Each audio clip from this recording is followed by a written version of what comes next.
distribusi yang digunakan untuk melihat suatu kenormalan data. Nah, di sini ada 3 option ya, ada menggunakan nilai Squinus, kurtosis, distribusi peluang yang dimaksud di sini menggunakan nilai Z-score.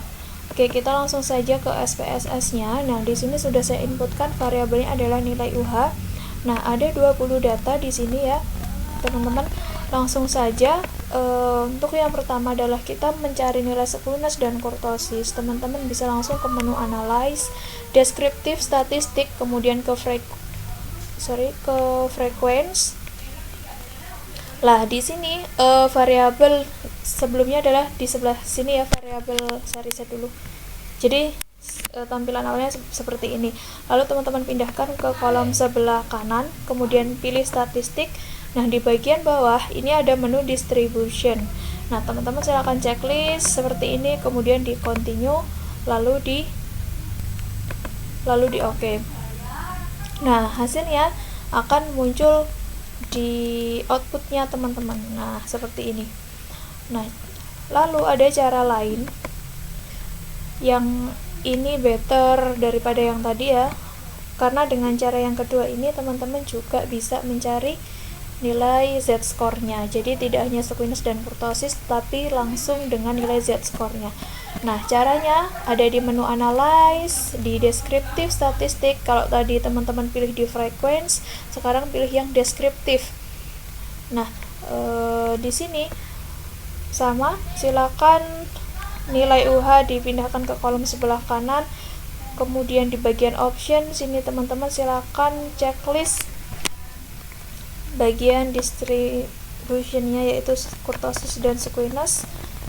Atau mungkin ini juga mau di checklist, terserah teman-teman. Kalau sudah di continue. Nah, Z-score-nya ada di bagian mana? Untuk menampilkan Z-score-nya ada di bagian ini. Teman-teman silakan checklist bagian save standardized value as variables kalau sudah di OK.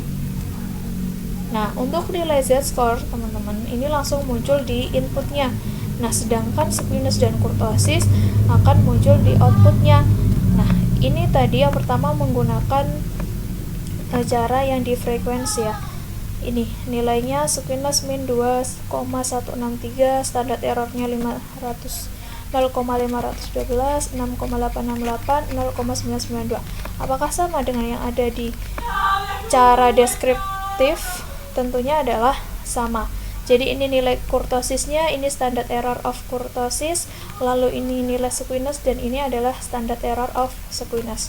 Oke, sekarang kita tentukan data itu normal atau tidak. Jadi data tersebut ada dikatakan normal atau tidak itu ada syaratnya ya teman-teman.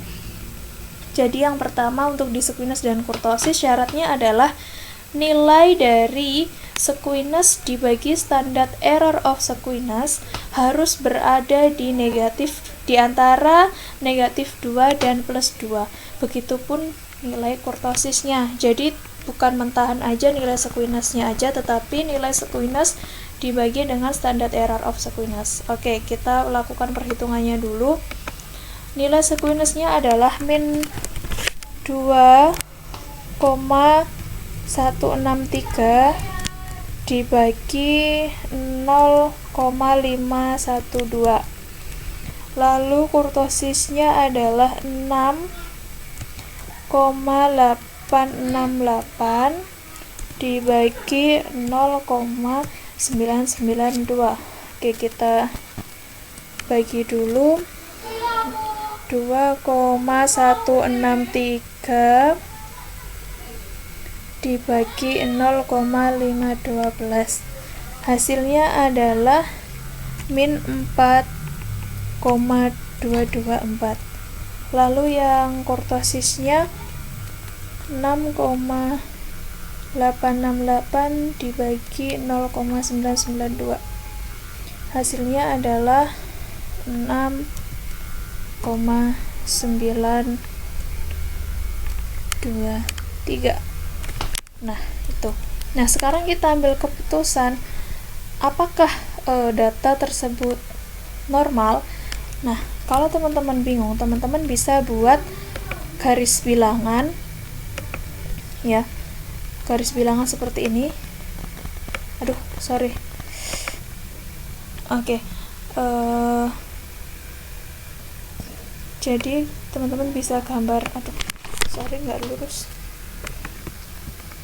bisa gambar garis bilangan, anggap saja lurus ya teman-teman. Di sini 0, di sini plus 2, lalu di sininya min 2. Nah, kita lihat nilai sekuensnya dulu. Nilai sekuensnya adalah min 4,24. Kita bulatkan menjadi min 4. Berarti nilainya adalah ada di sini.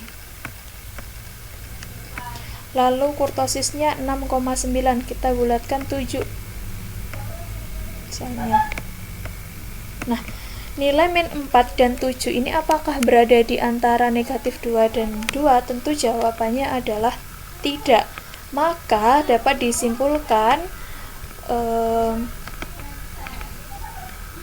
data atau variabel nilai UH ini adalah datanya tidak normal. Nah, kenapa kok tidak normal? Karena nilai sekuens dan kurtosisnya seperti itu, menunjukkan bahwasanya data tersebut tidak normal. Oke ya. Lalu yang kedua adalah dengan nilai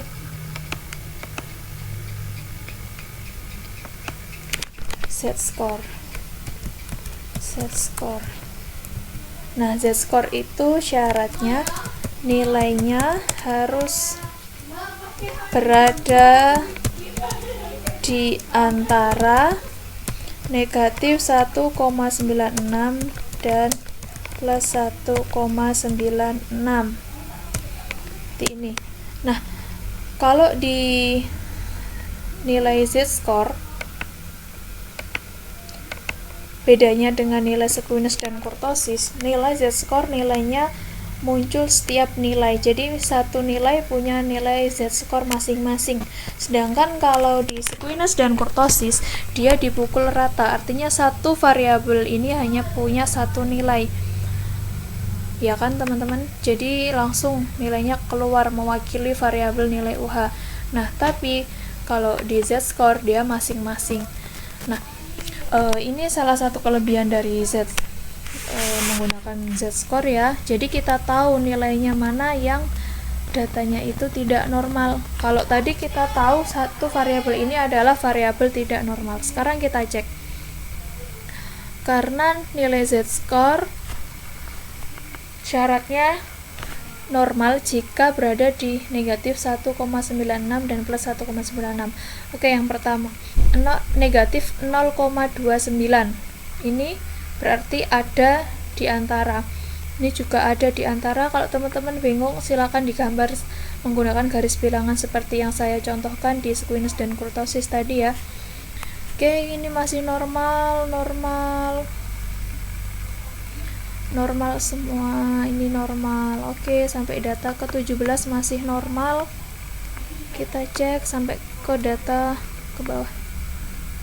Ini masih normal ya, karena 1,96, ini masih 1,5. Nah, ini yang bagian bawah datanya adalah tidak normal. Min 3,3815. Jadi kalau boleh saya gambarkan lagi menggunakan garis bilangan, gak lurus. Misalnya anggap saja lurus ya teman-teman. Di sini 0, di sini 1,96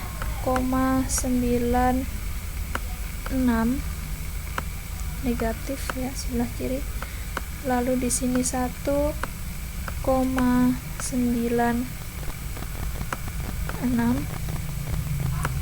Nilai ini adalah min 3. Min 3 berarti ada di kirinya min 1,96. Min 3, sekian. Ya, berarti ini menandakan data yang ini adalah datanya tidak normal, seperti itu. Nah, jadi ini juga kelebihan dari z-score. Oh, ternyata data ke-20 ini yang menyebabkan variabel nilai UH ini tidak normal. Kalau menggunakan squinus dan kurtosis tadi kita tidak tahu data keberapa atau data yang mana yang menyebabkan squinus dan kurtosis tadi kan kita nggak tahu ya teman-teman. Data tersebut hanya diambil kesimpulan adalah datanya tidak normal, tapi kita tidak tahu data yang mana atau data yang keberapa yang menyebabkan variabel nilai UH ini tidak normal. Nah, ternyata ketika kita analisis menggunakan nilai z-score-nya, oh ternyata data ke-20 dan nilainya kebetulan juga sama ya, 20. Ini yang menyebabkan variabel nilai UH adalah tidak normal. Jadi itu mengenai materi distribusi untuk melihat suatu data dikatakan normal atau tidak. Jadi sangat mudah sekali ya teman-teman. Ini masih tahapan awal dari sekian analisis yang akan teman-teman lakukan nantinya di SPSS. Jadi ini sangat gampang. Nah, ini fungsinya buat apa sih? Nanti ketika teman-teman melakukan penelitian, mengolah data hasil dari penelitian atau mengolah skripsi, nah teman-teman akan membutuhkan melakukan pengujian kenormalan data. Jadi data yang teman-teman dapat itu sebenarnya normal atau enggak sih? Nah, data yang tidak normal seperti ini dengan nilai 20 itu dikatakan data outlier karena dia data keluar dari kenormalan yang ada. Jadi teman-teman bisa lihat ya di sini nilainya rentangannya yang lain adalah di antara 70 sampai dengan 100, tetapi dia nilainya adalah 20 sendiri. Jadi sangat jauh dari data yang normal. Jadi seperti itu. Oke, mengenai materi distribusi mungkin cukup sampai di sini. Semoga video ini bermanfaat buat teman-teman dan semangat belajar.